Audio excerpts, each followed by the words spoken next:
14-year-old freshman opened fire here at Alpine High.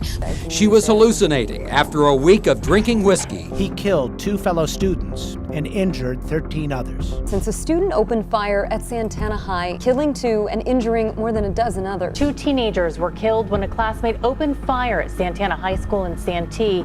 The knowledge that I took the lives of 2 men, and that's real difficult. Do you remember the gun? I remember the rifle because I had gotten that a month previous. On January 29, 1979, one of the most horrible school shootings in American history happened, claiming the lives of 8 children, a principal, a custodian, and a police officer named Robert Robb. The perpetrator, Brenda Spencer, a 16-year-old girl residing across the street from the school, was a mentally unstable child who didn't feel remorse for her crimes. Brenda Spencer told me what she did that day was not first-degree murder, but the lesser crime of manslaughter. Before the incident, her parents had a divorce, so she had to live with her father in a poverty-stricken life. It was reported that they would sleep on a single mattress in the living room with empty bottles of alcohol scattered throughout the house. At a young age, Spencer has shown interest in the arts. Even winning the first prize in a Humane Society competition, she had no interest in school. Before her parents' recent splits, she confessed she was depressed and had tendencies to self-harm. This was never addressed. As a matter of fact, when Spencer was arrested for shooting the windows of Grover Cleveland Elementary School with a BB gun and for burglary, one probation officer recommended to her father to arrange a psychiatric evaluation, in which he declined. On Christmas of 1978, Spencer's father got her a semi-automatic weapon as a present when she only asked for a radio. She explained that the reason her father got her such a present was for her to end her life. She also claimed that her father sexually abused her as a child, in which he denied. The claim didn't stand in court, saying that Spencer never told anyone about the abuse and there wasn't any proof. While the students were waiting outside for Principal Burton Ragg to open the Grover Cleveland Elementary School gates, Spencer attacked them. She injured 8 students, including a 9-year-old, for wearing her favorite color, blue. While trying to help the children, Spencer shot Principal Ragg and Daryl Barnes. She also claimed the life of custodian Mike Suchar as he was trying to save a student. Additionally, a police officer named Robert Robb, who was 28 years old, arrived at the scene and was shot in the neck. All of them didn't survive the tragic incident. As for her intent, she simply said that Mondays were boring, so she had to liven up the day. She said this right after the horrific massacre as she spoke to a reporter from the San Diego Union Tribune via telephone. She stayed home for hours before finally giving up to law enforcement after being promised a Burger King meal. There's no real intent here. The girl was just plain insane and wanted to hurt people. Spencer faced adult charges and admitted guilt to 2 counts of murder and assault using a dangerous weapon. On April 4th, 1980, shortly after turning 18, she received a sentence of 25 years to life. During her time in prison, Spencer was diagnosed with epilepsy and received medication to manage her epilepsy and depression. While serving her sentence at the California Institution for Women in Chino, she worked on fixing electronic equipment. Do you remember the gun? I remember I don't sit here and plan on how to go out and kill people and stuff like that. That's Due to a decrease in student enrollments, his school and 12 other schools in the city were shut down in 1983. Over the following years, the building was leased to various charter and private schools. From 2005 to 2017, it was home to the Magnolia Science Academy, a public charter middle school for students in grades 6 to 8. In 2018, the school was demolished to make way for a housing development. The plaque commemorating the school's history was relocated to the southern edge of the former school site at the intersection of Lake Atlan Avenue and Lake Angela Drive. the knowledge that I took the lives of 2 men, and that's real difficult. Up until today, Spencer is still alive and serving.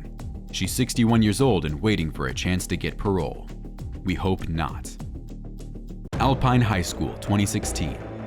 On September 8, 2016, a 14-year-old freshman brought a gun to Alpine High School in Alpine, Texas, where she was attending. Male, 14-year-old freshman opened fire here at Alpine High. The female student's identity was left hidden by authorities.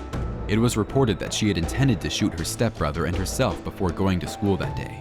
Instead, she attacked a classmate who was older than her. Alpine was a very quiet and peaceful neighborhood in Texas. With a rough population of 6,000, such instances were out of the blue for the people of Alpine. The initial motive of the shooter wasn't provided, but some reports claim to hear people yelling in the bathroom before the shots were fired. Reports say that the shooter initially planned to attack her stepbrother. She was in the girl's bathroom, perhaps planning the attack when the other girl went in and saw her with a gun. The shooter immediately raised the weapon, and the victim ducked and began running until she was shot in the lower body. According to investigators, the wound wasn't fatal. The shooter then turned the gun on herself and ended it there. Coincidentally, a local deputy had been driving by the area when the local police received the first call regarding the incident. The deputy entered the school's band hall and found the shooter lying on the bathroom floor, swimming in her own pool of blood with the weapon right beside her. The teachers were quick enough to assess the situation and made the students enter the closet to keep them safe from the shooter, not knowing that the girl had already shot herself. A law enforcement officer was also injured in the leg by friendly fire during a gunfight between police and the shooter. However, the shooter was not the one who injured the agents, and it wasn't a fatal shot. One student said that when the police escorted them out of the classroom, he saw a trail of blood going from the hallway. It was really scary for him, and he did not know what was going to happen afterward. And entered the building and found the first deceased victim in the bathroom. There was very little to no coverage of the shooting incident involving a female attacker. It was a very small town, and the media probably didn't consider the attack alarming, considering the left and right school shootings in the US. Santana High School, 2001. The lives of students and faculty were forever altered by a devastating act of violence that occurred at Santana High School in 2001. The incident involved 15-year-old Charles Andrew Williams, who disturbingly got the firearm from his girlfriend, which he later used to carry out a grave attack on school grounds.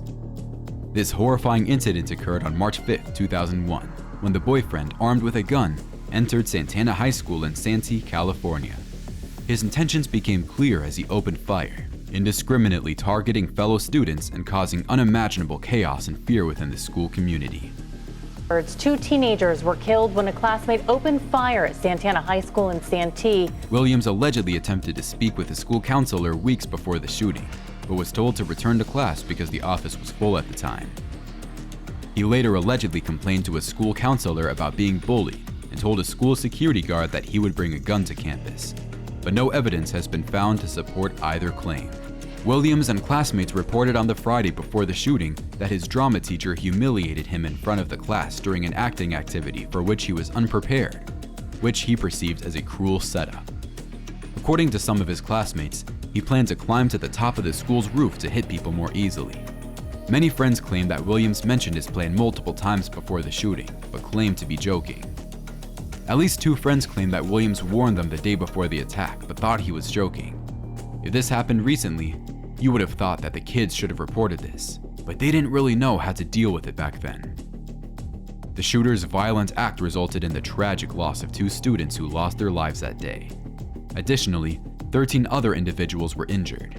After he killed 2 classmates and injured 13 others in 2001. 15-year-old Andy Williams was arrested that day. The repercussions of such a senseless act of violence were felt far beyond the immediate victims, shaking the entire nation and igniting discussions about the prevalence of gun violence and the importance of school safety measures.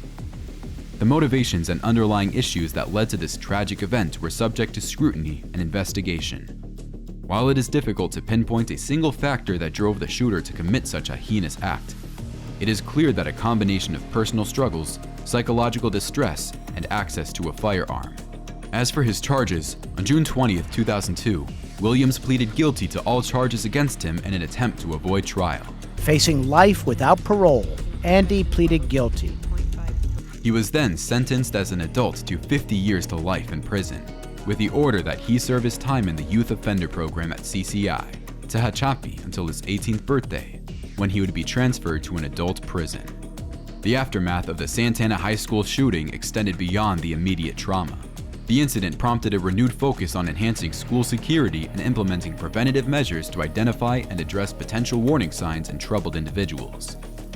Counseling services, community outreach programs, and support groups were established to assist those affected by the tragedy, providing emotional support and resources to aid in their healing journey. Although there wasn't much coverage about the rumored involvement of the girlfriend, Williams surely intended to claim people's lives and injure a lot more. He said that he didn't realize that people would actually be gone if he shot them. He just wanted to make a lot of noise and then the cops would show up. He planned on being shot by a cop, but changed his mind in the middle of the spree and dropped his weapon to surrender.